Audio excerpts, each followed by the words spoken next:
السلام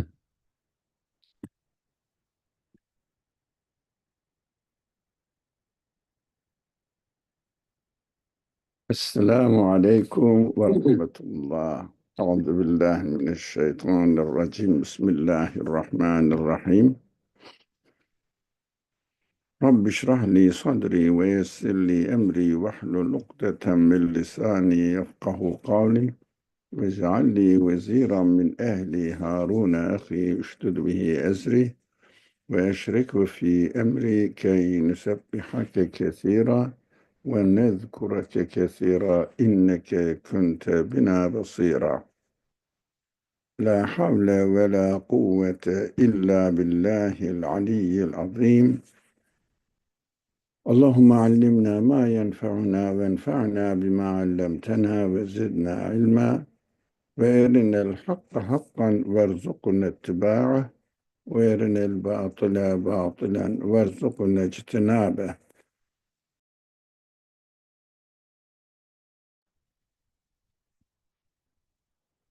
وصل اللهم على محمد وعلى آله وأصحابه وأتباعه وسلم. ربنا اغفر لنا وارحمنا وأنت خير الراحمين. آمين والحمد لله رب العالمين. Amen. Welcome everyone.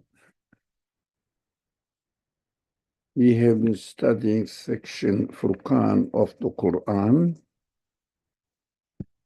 Okay. How can I get rid of this? No. No. And we have been studying the signs that we can find in creation, starting from the shadows, which shows the movement of the celestial bodies demonstrating up there, and then sorry.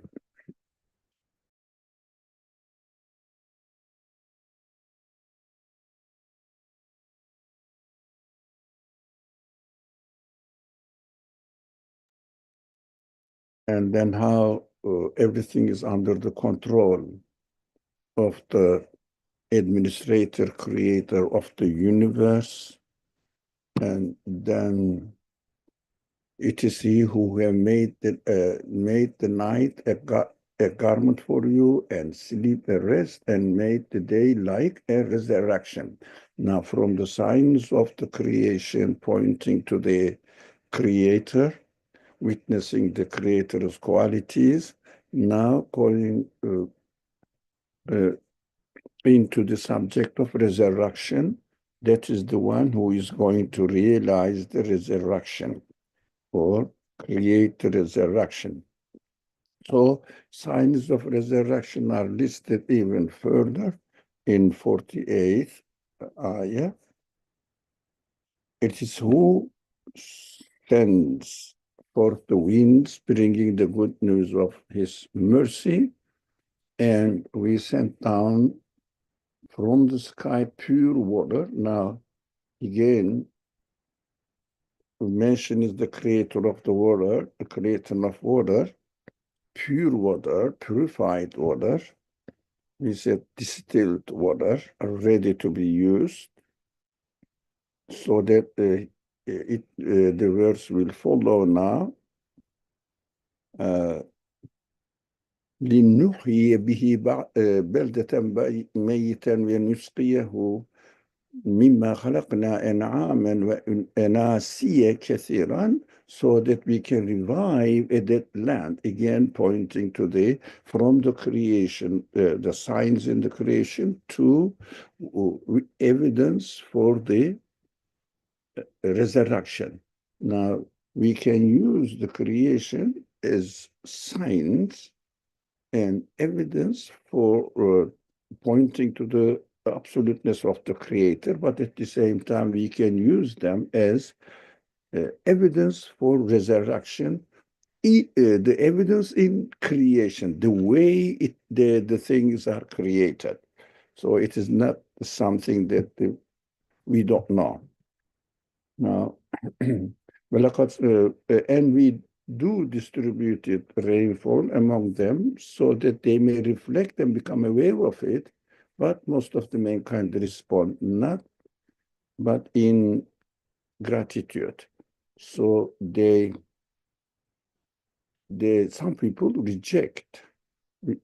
Now we should be careful here that the verse doesn't say they didn't believe in our message in the Quran, in Revelation. It says they are being in gratitude towards what I have been creating in the creation as in the universe, as they are coming into existence and demonstrating the evidence there, they don't really appreciate it. They are very ungrateful to our way of presenting the evidence for the resurrection. So, I mean, it is a rhetoric question here. Again, I'm sorry, something in my throat.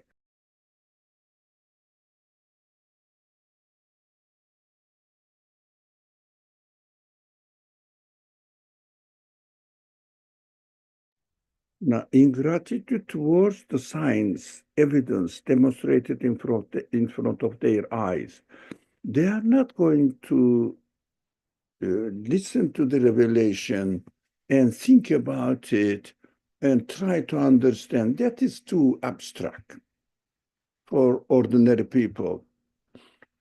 Here is the creation. Look at that.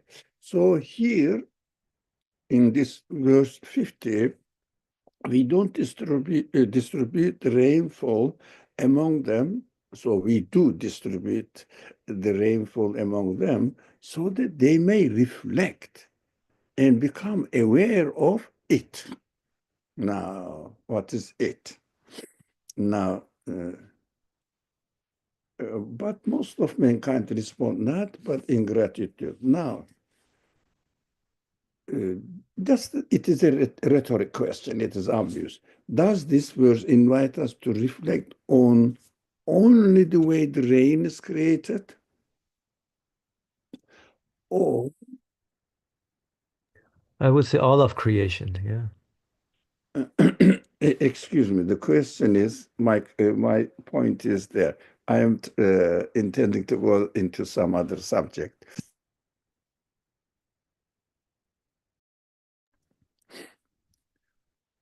Be careful with this word.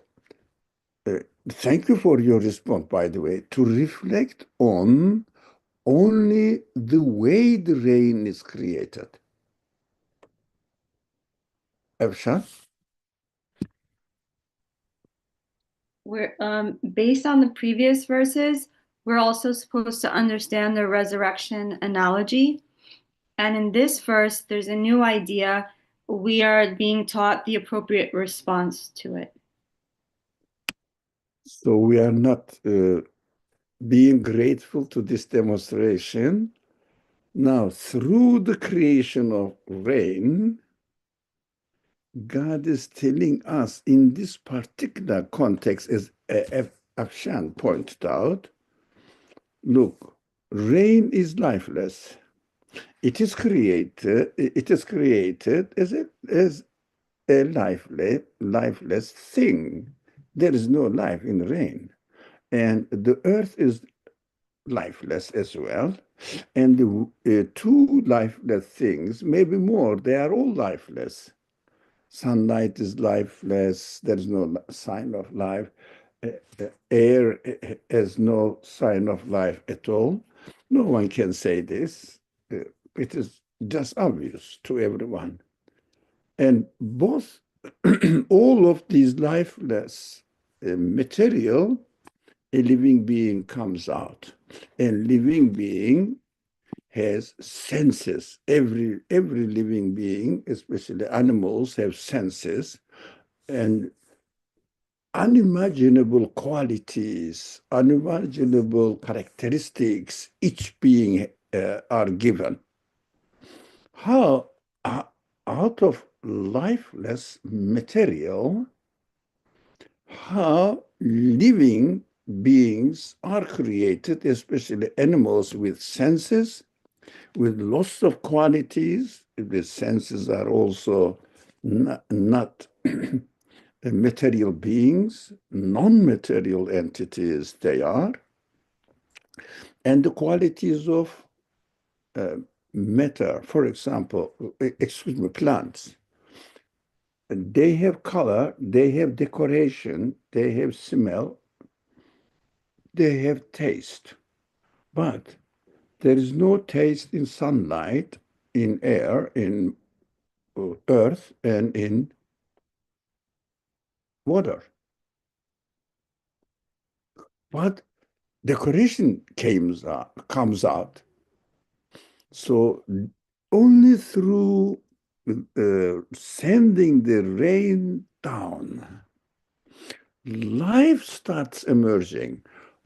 Even the seeds, DNA cell itself, they are lifeless. When there is rainwater, then life emerges from it. And out of this life, senses, emotions, intellect, consciousness, decoration, beauty, and also symmetry, and two different kinds of pairs, complementing, contracting characteristics, but complementing, not really be harmful, constructive. These are the evidence that we can never ever ignore. They are all pointing to resurrection. Of course, the way they are created, pointing to the qualities of its creator, that you cannot find these qualities, for these qualities, any source of existence within this universe. They belong to someone else, not to the universe. Impossible. Who this someone else can be? The one who created the whole universe, who has been creating, continuously changing, demonstrating his infinite qualities to us. That is called God. God is not an imagination. God is the conclusion, logical conclusion of any reasoning human being or unbiased human being. That is the way it is created. Now, at the same time, after understanding that they are deliberately created by a conscious being, we can even see more evidence in it, pointing to the necessity of resurrection, which is a response to human expectations. Human beings are dying for eternal, perfect satisfaction, a satisfactory life. These senses are receiving the signals from the way, especially the rain is created, because sun is always there, air is always there, because Quran speaks to human beings, and he speaks to the level and capacity of human observation. We should never forget this. When we are trying to understand the Quran, whatever the level your comprehension of the Quran is, doesn't matter. Always we have to remember, Quran speaks to human beings according to their capacity, from their perspective. God is presenting himself from their perspective, human beings' perspective, not from God's perspective. This method is essential. I hope I made it clear. God is speaking in the Quran, introducing himself to the audience, the readers of the Quran, from their perspective as they observe the universe within their capacity. So Quran never mentions about something beyond the capacity of human beings. Description of the next life, next creation, after resurrection, we call it hereafter, paradise and hell. All the description of these creations that are unknown to us for the moment. But we know that such things must exist. All the description given to us, very accessible. Every day we are experiencing them. So rain, coming down the rain is the starting point of, or the good news of resurrection. But for me, as far as from my perspective is concerned, good news of new creation of the plants, or the plants are going to be created, and these plants are going to be the nutrition for animals and human beings. Of course, from this aspect, the human body is an animal body. It means living body. So this is for us, for animals. There will be a verse about it, inshallah, we will cover today. Inshallah, if not next week. So this is what attracts us. If we didn't need the creation of plants and animals, it wouldn't attract our attention. That's why Quran will say, we created them for you and for your cattle, so that you will benefit from animal productions as well. We will refer to this verse. This is a very interesting verse. Now, when the Quran says, good news is coming from where? The wind brings the good news. We studied this verse. It means the wind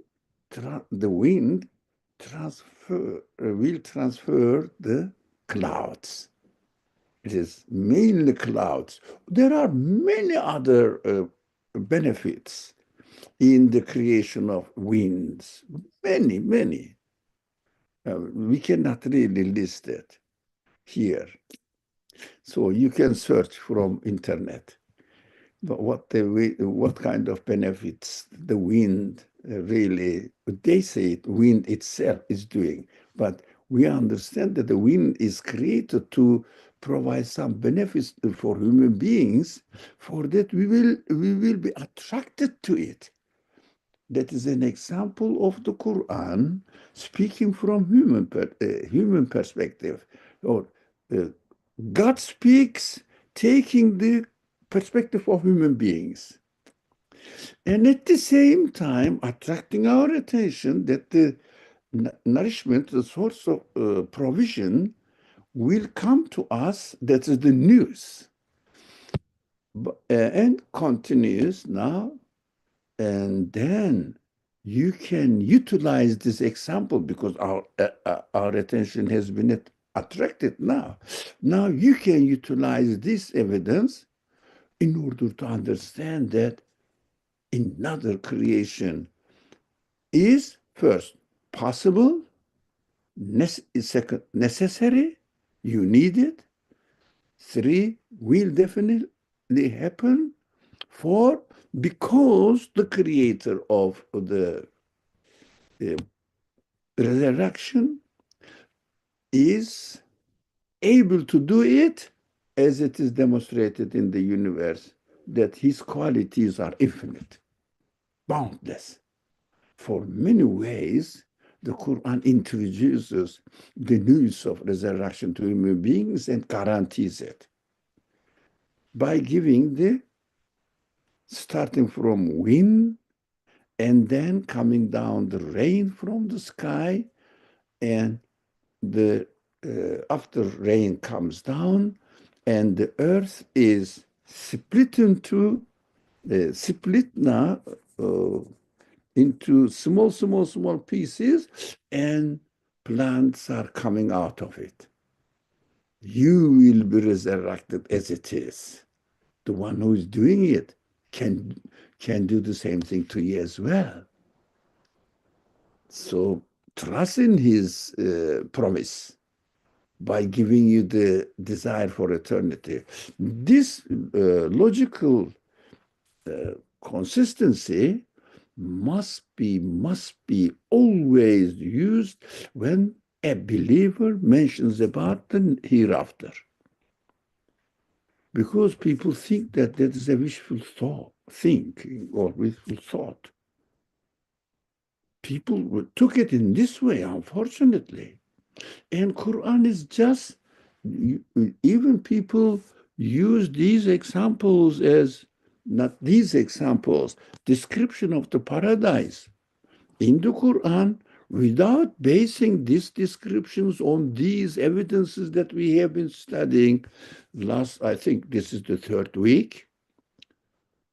Without basing on this evidence, talking about paradise and hell is and doing injustice to the Quran. And people just take the examples of the description of paradise and hell and says, you see, look how Muhammad, they say, or Quran just gives them some sort of wishful thought and let them kill themselves in terrorist activities. Why? They are going to be given huris. They speak in a sarcastic way. The reason is we have to watch out because the believers, well, not everyone, but quite a number of them, presents paradise and hell without basing it is evidence presented in the Quran. And this is really very misleading presentation of the Quran. Always speak with evidence. Never speak without evidence. And you can find evidence in the Quran. If only we study it, not copy-paste it. Not just to encourage Muslims for paradise, it is good, and also threaten unbelievers with hell. It may be helpful. It doesn't help. It just rejects this and makes them feel more comfortable. Look, baseless claim, they say. So I wouldn't blame the people, but I would blame if I presented, especially the hereafter, paradise and hell, speak without evidence as it is provided by the Quran. And also, all this evidence are demonstrated in the eyes of everyone. Everyone. You don't have to be a scientist, specialist about it. That is why we have to have at least general comprehension of the Quran, careful reading, even from translation, only translation, literal translation. Have a general view of the Quran. Bear in mind and ask this question. Why God mentions this verse? For what purpose? What, why? Why does mentioned here, for example, in this verse? Why?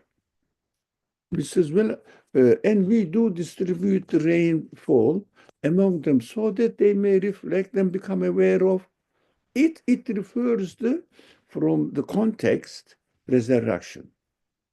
But most of mankind respond not, but in gratitude. Gratitude are the kafirun. Some people translate illa kefura as deniers. No, not appreciating it. As a result of not appreciating it, you deny it. That is the result. But the Quran doesn't say kafir. It says kafur. Kafur is ingratitude. Because the word kafara, it must be used in a particular way that it will become denying. But if it is not used in that particular form, it means ingratitude, being ingratitude. It is obvious from the language, but people cannot make what is ingratitude. They are denying it. So they translated, most of mankind respond not but in denial. That is not correct. Anyway, grammatically, it is not correct as well. The second question is very easy to understand now. What is the ultimate purpose of the Quran in mentioning the examples from creation? I mean, it seems to be simple answer, but I would like to hear all of you say something. The question is very op- seems to be easy, but there is a trick in it. So I would love to hear you so that we will get a little bit secret meanings. Please, Afshan. For me, Doctor, it shows that the author of the Quran is the author of the universe.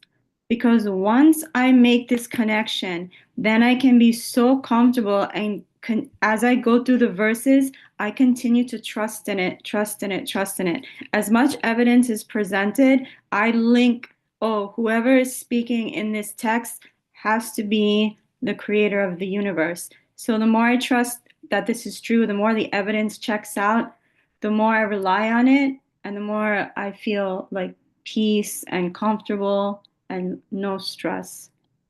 Yeah, That's how I feel. thank you. That is correct.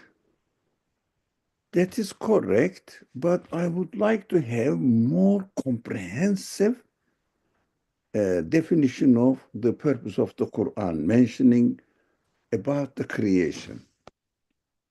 More comprehensive. Try your best. Don't be shy. That is correct. It is included. Definitely, maybe the primarily included item is what Afshan said.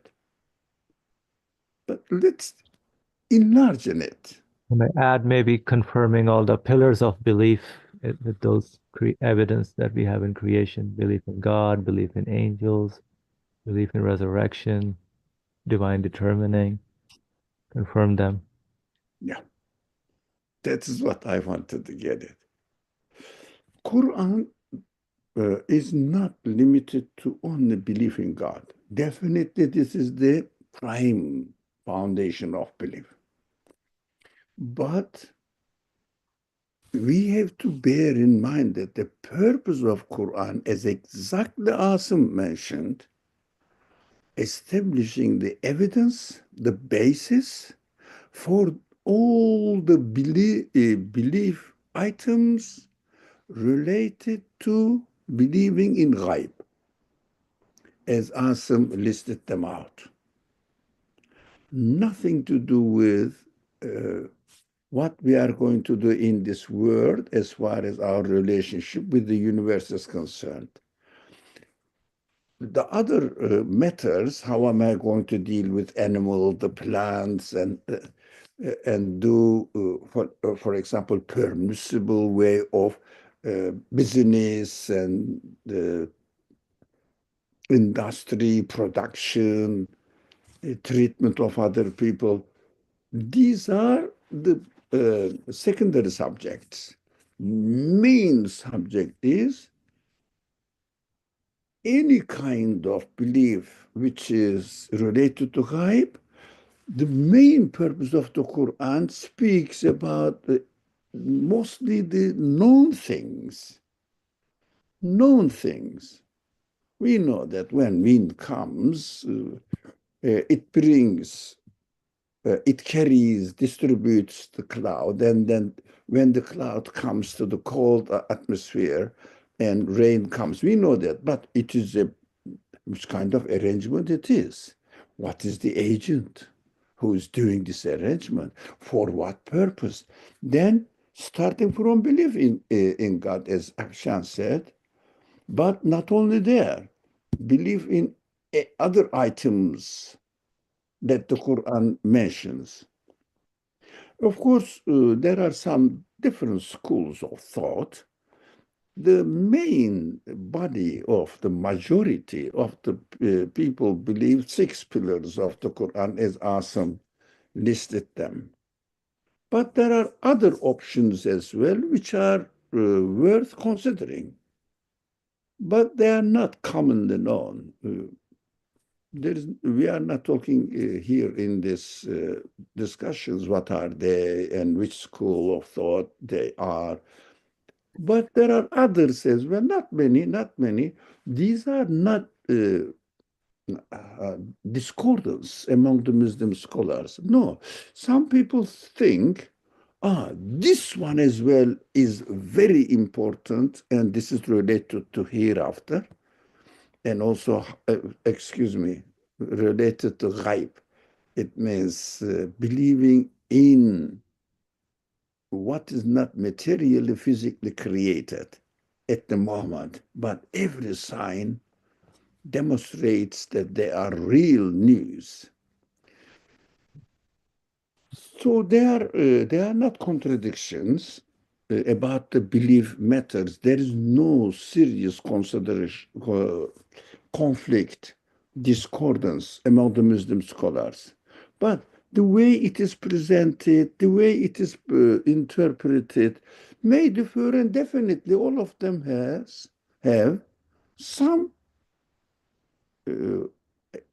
acceptable point. But it is the matter of priority. This is more essential. The most essential of them, six of them, mentioned or accepted by majority of the Muslims, great majority of the Muslims and scholars as well. So the last point, we understood the third. So we have to read the Quran accordingly. What these verses are referring to ghaib.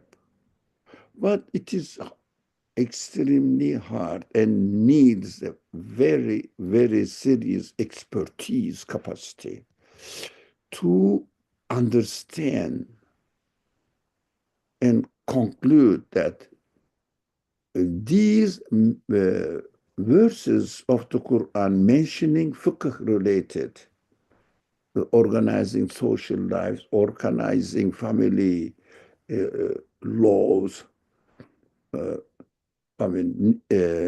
marriage, responsibility of children, responsibility of women, men, and family responsibilities, and how to behave among your enemies if they do this, these are only 5% of the Quran, and you can get universal message from them apart from the fiqh subject plus. It means not denying the matter, subjects mentioned there. Extended into ghaib subjects, it needs a very deep comprehension of the Quran. Not many scholars could do it. So I have been thinking about this. It's really hard, but I see there's a point there. But I cannot really mention and talk about it because it goes much beyond my capacity. But we have to bear in mind that we don't understand these verses referring to ghaib matters, ghaibi subjects. Don't be disappointed. It needs a great speciality, and our scholars have not worked on it so much. So it needs further generations to work on them, inshallah. The last point here, this is the way how the Quran speaks with a concise manner. It describes all the main events in such a way that we need to fill the gaps because we are given the ability to fill it easily. So the Quran says, and we do distribute the rainfall among them so that they may reflect and become aware of resurrection. How? It is not described. You will find it out. But if you are ungrateful to the evidence we are presenting to you, you will not succeed. You will not be successful in concluding these belief matters there. If you are ungrateful, it means if you don't appreciate and take it seriously, the way the things are created. We understood it, I think. And the Quran doesn't give the details. Always, most of the cases, including the most detailed description of Prophet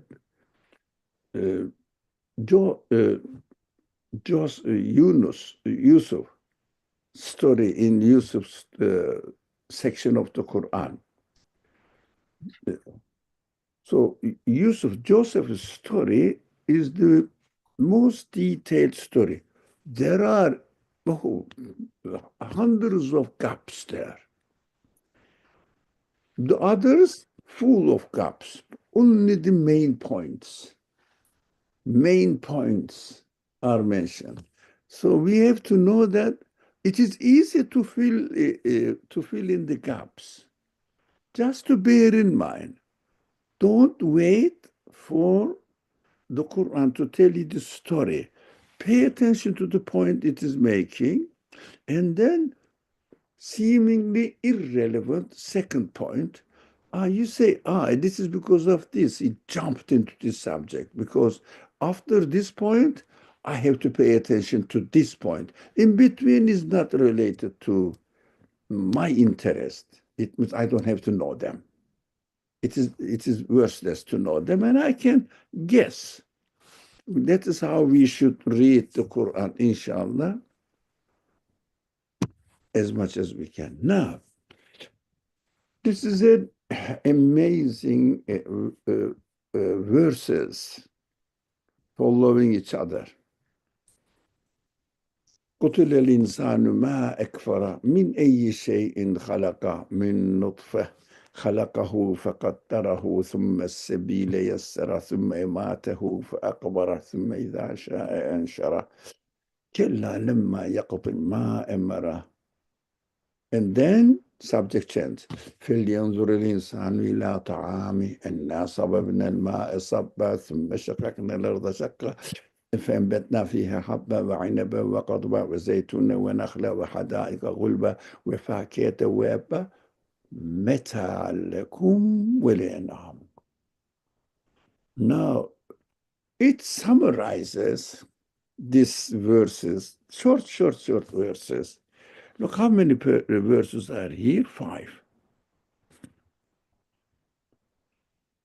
No, 15.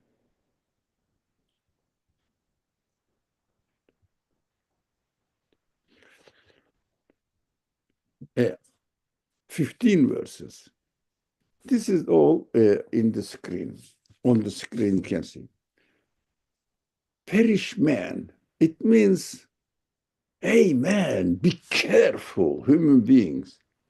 Be careful. If you don't pay attention, what I am going to tell you, you will perish yourself.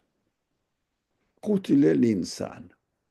But it doesn't mean that all human beings are bad. They are going to be rejected, cursed upon. No. But be careful, just attracting. God is saying, hey, man, will you destroy yourself? Be careful now. If you don't want to destroy yourself, make your life all horrible, pay attention to this, what I am going to say. How thankless he is, ma ekfara. Again, kafara is used here. In the previous verse, do you remember? No. In the previous, kafur, the same word, kafur. Here, ma ekfara. How thankless, how is it? Now, ingratitude. How this person is ungrateful. I think it's the English word, isn't it? How a person is ungrateful. Again, attracting our attention. And saying, from what did he create him? It means, from what are you created? Well, what are you now saying that I don't need the creator? What were you? When I created in the form of a perfect human being. What were you? From a sperm drop, he created him. It means you were created from a drop, sperm drop, from a cell. What are you talking about? Who are you? Who are you really challenging? What do you think you are? It means. Now, and enabled him.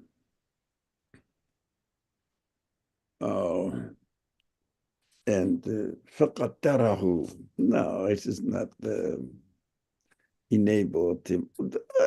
I mean, قَدَّرَ تَقْدِيرًا. It means how he made everything perfectly arranged in order to fulfill the purpose of its existence.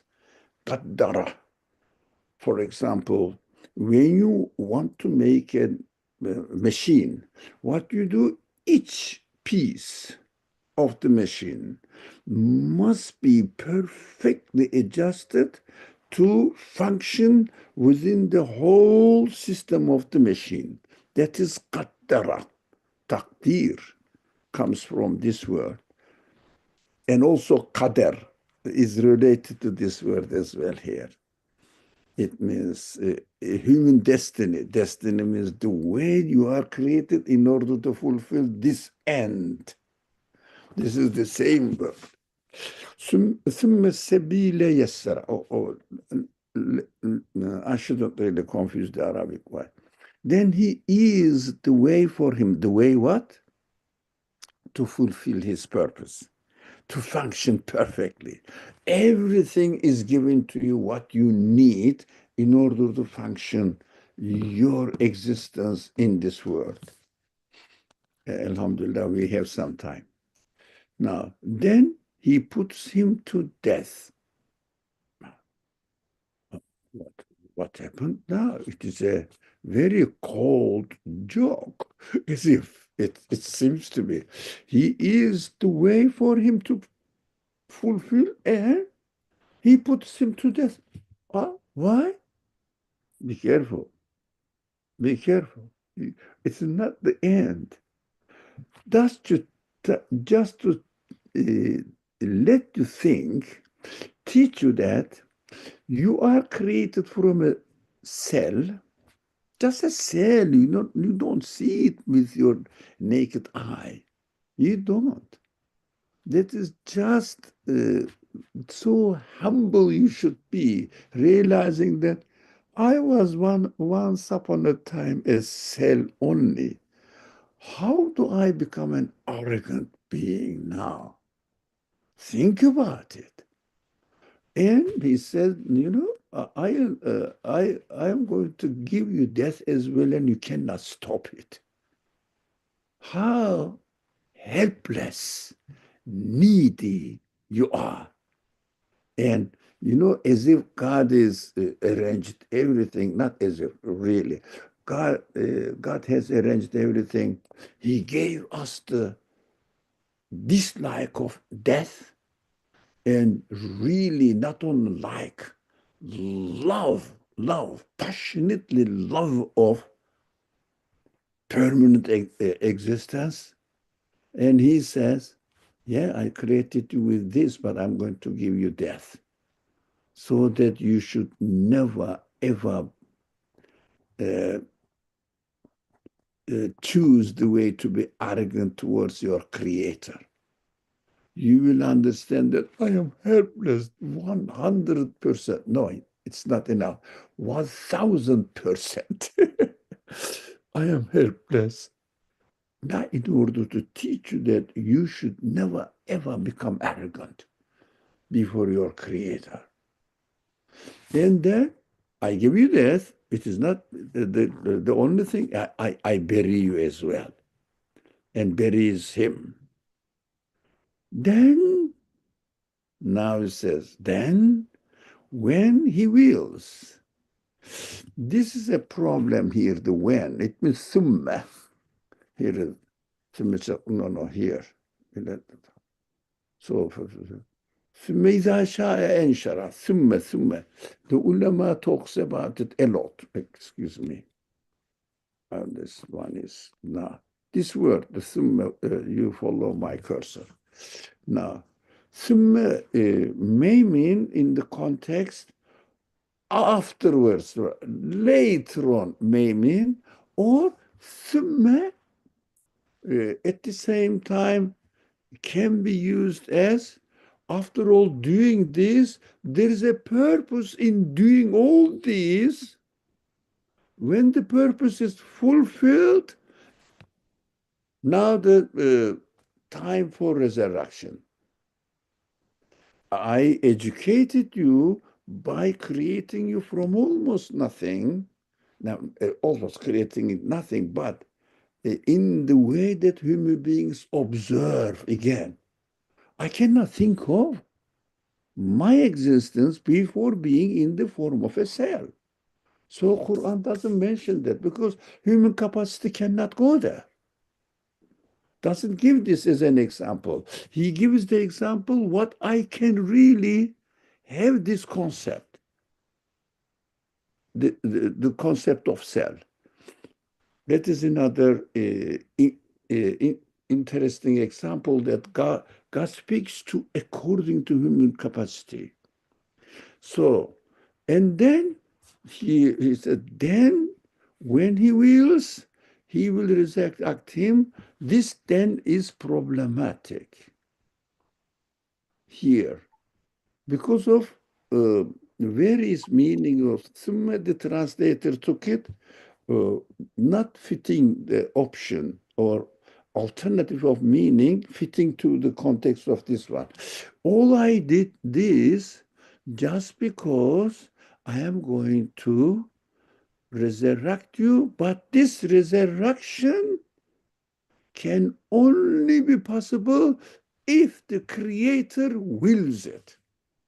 You cannot resurrect. Nothing in the universe can resurrect you at all.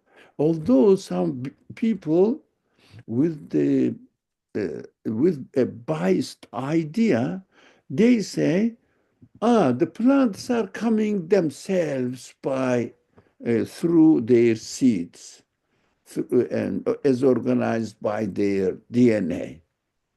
He says, only the one who created the seed, only the one who created DNA, only the one who recorded the story, life story in the past and the future of the plant in a cell so small you cannot see it with naked eye. All your life story in the past and the future, not only yourself, is recorded there. The one who did it, who gave existence to this, deliberately, consciously, knowingly, it needs power, it needs absolute knowledge, infinite knowledge, the past, the future. Matter cannot have it. Matter can have nothing. Not that capacity, nothing. I mean, even one word of knowledge, they don't have this capacity. only then he will demonstrate how he resurrects you. But no, again, these are just warnings. But be careful, be careful. Most of the time, he didn't fulfill what he has commanded him. It means you never can fulfill what you are asked, or the capacity that your creator has given to you. You have utilized this capacity. You never can fully fulfill it, and most of the time you may fail. So he didn't fulfill what he has commanded him. It means commanded for what? We can understand from culture, prayer, fasting, this kind of things. They are reality, but they are just practical things. But what is the purpose of telling all this beginning of life in this earthly life in the form of a seed, and until death, growing and fulfilling the purpose of existence? It means demonstrating from God's perspective, not human perspective, that I fulfilled the purpose of my existence. It is impossible. But God planned and applied on your being and demonstrated in your existence whatever he wanted to demonstrate it, fulfilled its purpose. Human beings are not, but God did. The Creator did. It's beautiful, beautiful. Then he will resurrect you. But be careful when the subject resurrection comes into into the discourse, then you will understand that you have never fulfilled properly what you are commanded. It means what you are given the capacity, be careful how to read it, capacity to fulfill, and you didn't fulfill this capacity. Don't go into fiqh matter. It is something else. Here is belief subject is discussed in these verses. So you are created to fulfill the purpose of your creation, and that was the command of your creator in the way that he created you. He arranged your existence. So you didn't complete it. Definitely no one says that I did 100%. No, no one can. Even the prophets can. Even the prophets cannot. It is impossible. Endless, because it is endless. But you can fulfill it by, huh? Anybody? Anybody? Come on. You can fulfill it, but there is another way of doing that.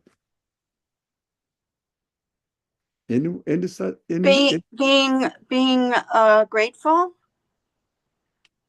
Grateful but grateful for the things that you have done. How about, let me give a clue. Astaghfirullah. Asking for Forgiveness. In order to be able to ask for forgiveness, what you and I have to acknowledge, what I have to acknowledge, That we are needy. We are needy, and we are Weak. Weak. We always have shortcomings. We have always shortcomings, don't we? Forgetful and neglectful and always failure. Accepting it, admit it, and present to God. I have not fulfilled my job. I am aware of it. I mean, we have to say it. There is a sayings of the prophet, God doesn't accept a prayer. It is where it frightens me. Now you have to watch out. God doesn't accept a prayer which is performed unconsciously, not really meaning it, deliberately meaning it. So we have to really admit that, not that, please God, forgive me for what I have not done. This is a general thing. What would it mean? What have you not done?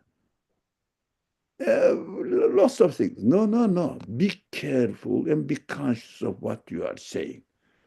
Exactly my capacity, and here is my capacity, and here what I have done. Oh, a very small amount, very small things. Alhamdulillah, we are on the right side. And so for those people, completely rejected. Oh, they have a troubled future.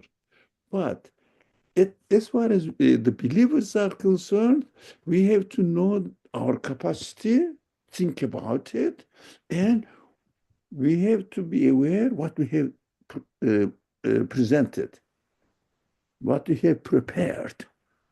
Oh God, I know it is nothing, almost nothing, please. Consciously admit it. And that is the only way the Quran teaches us that we can fulfill our purpose of existence. So let man consider his food. Oh, look at this Quran.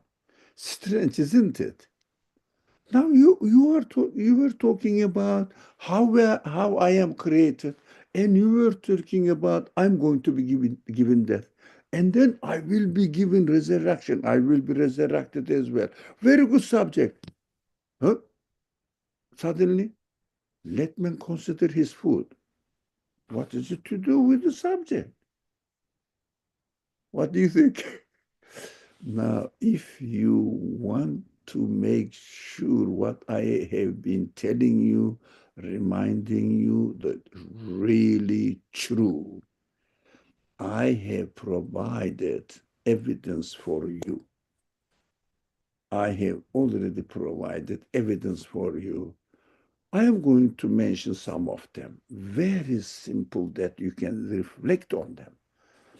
For example, food. Oh, don't tell me. Every day, definitely, I am interested in food, with no exception. Not always, if not always, at least once a day, I am definitely engaged myself with food relationship, and I really love it. I don't know, there may be some people don't like eating, but I really love it. Now, the most closed experience of creation is presented to us. Think about your food. We pour down water in abundance. Huh? We arrange the air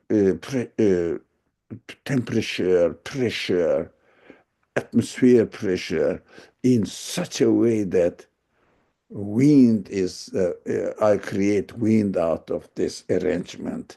From the wind, clouds. I have been mentioning to you in the Quran says, you see the mention of them in my other speeches.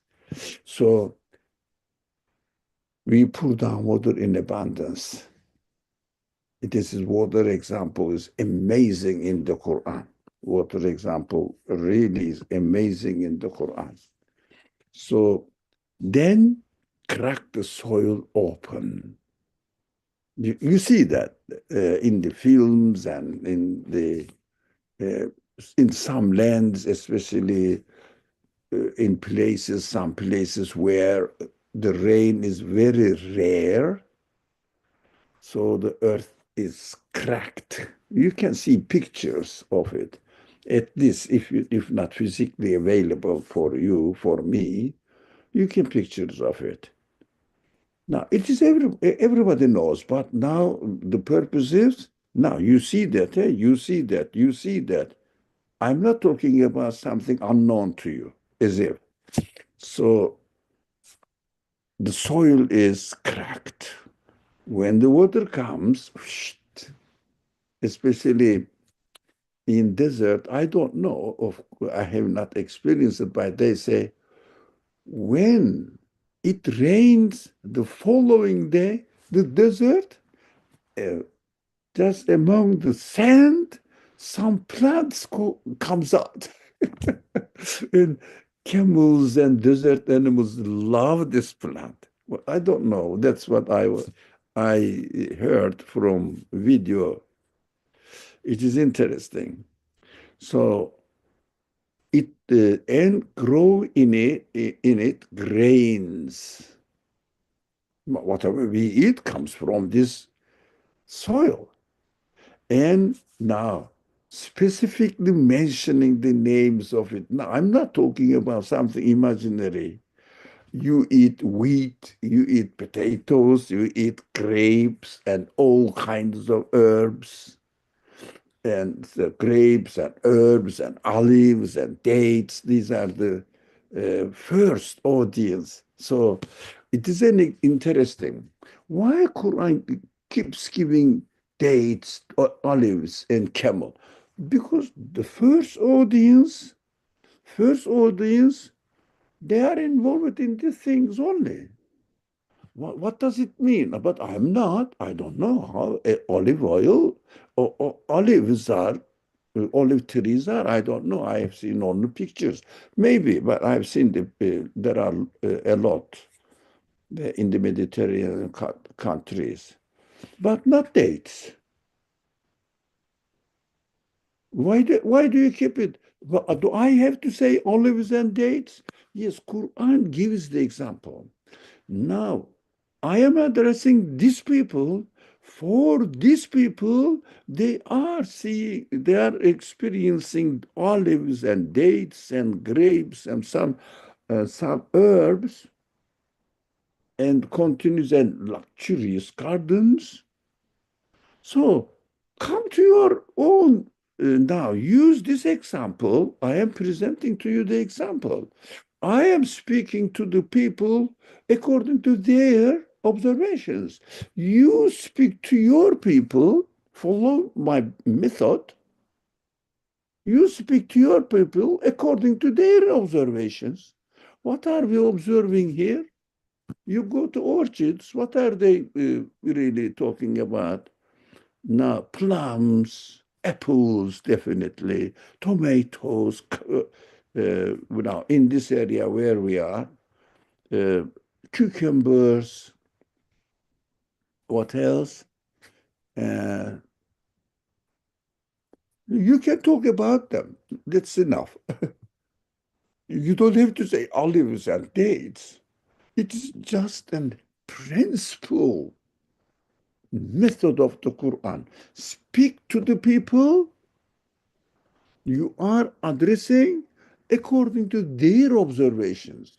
Don't repeat them the camel. Who saw in his life camel? Who rode a camel in his life or experienced how to utilize camels? In the area I am living now, almost nobody. Almost nobody. So what is the point in giving the example of camel then? This is the principle of the Quran. I am speaking to these people. Their fundamental, the basic experience is camel as a transportation means. So come here. What is the transportation means of this corrupt civilization? Human-made machines. So talk about the principles of making the machines. Where did they get it? It is the people discovered them from the way the universe is created. It is also are camel. So speak in these terms. Then luxurious gardens and fruits and vegetables, now in general now. And what is that? The conclusion. So after talking about resurrection, purpose of creation, and humiliating the human beings in order to understand what their reality is, humiliation before the creation, not before another human being. Don't confuse. We shouldn't confuse. So all these examples are created to you, and they are created enjoyment for you. Meta'alekum. Why this translation I have taken, but every translation has some favorable points and some unfavorable points. Now, meta'alekum, enjoyment for you. No, meta'an here, in order to be a means of enjoyment for you. It means, now, meta'an, sorry. What's that? Now, no, it means meta'an, not meta'un. I mean, if somebody listens, or you or somebody listens to the recordings, enjoyment for you means meta'un lekum, not meta'an lekum. So this is a bit grammatic detail, but very simple grammatic detail. I mean, if somebody studies Arabic for a year, they understand the difference here. But it doesn't mean that this person doesn't know, the translator, doesn't know the difference between meta'an and meta'an, because they don't pay attention the purpose of the Quran mentioning. In order to be a means of enjoyment, meta'an, as a meta', it is called, I don't know, haliyah. It is technical, I shouldn't mention it. In order to be a means of enjoyment for you, that is the purpose it means. This metan lekum.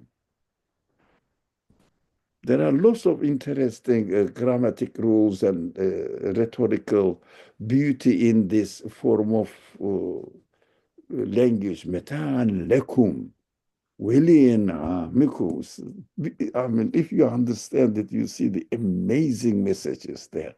Anyway, in order to be the means of enjoyment for you and your for life stock, it means these are created with a purpose. This purpose for you. So for your body, provision. For your spirit, evidence. Evidence for what? The way you are created is realized by a one who is the conscious being, who is operating in your creation, administering your life. And then another guaranteeing that this example, rain comes down and the thirsty, cracked soil and the, how do you say, dry soil opens up and the plants are resurrected there. Example. So the one who is doing this is giving the evidence and reassuring you that definitely you will be resurrected. Don't be afraid that my body is rotting in the soil. No, if you are not careful, you think that the seeds in the soil are rotting. As they rot, the plant comes out. A new life comes out. That is how, if you like, in quote unquote, magical creation, miraculous creation I'm demonstrating to you.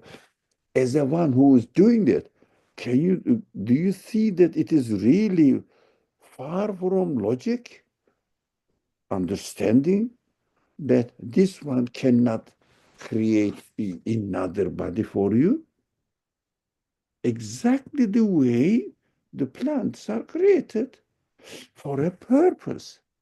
So when you get the fruits and gardens, enjoy olives and grapes, herbs and grains and dates, or all these fruits that we are benefiting from, buying from the grocery stores, are for our body. But at the same time, the way they are presented is for your spirit, reassuring that we have a conscious creator, and this creator is going to give us death in order to transfer us into another new, fresh existence.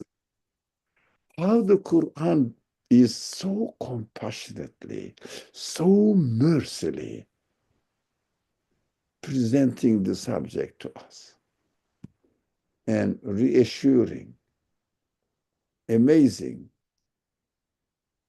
MashaAllah. The language, the way it presents is unimaginable, and you cannot see or you cannot really interpret it and understand it, that a man can, in this area, desert area, uneducated man, can be so write something so consistent, impossible. This is obvious now. Excuse me. I don't realize that we are over time more than 13, 14 minutes. I am sorry. I have to stop here. I have to stop here. If you want to say something, please go ahead. Otherwise, let us end the discussion now. Anybody? No sign. أعوذ بالله من الشيطان الرجيم. بسم الله الرحمن الرحيم.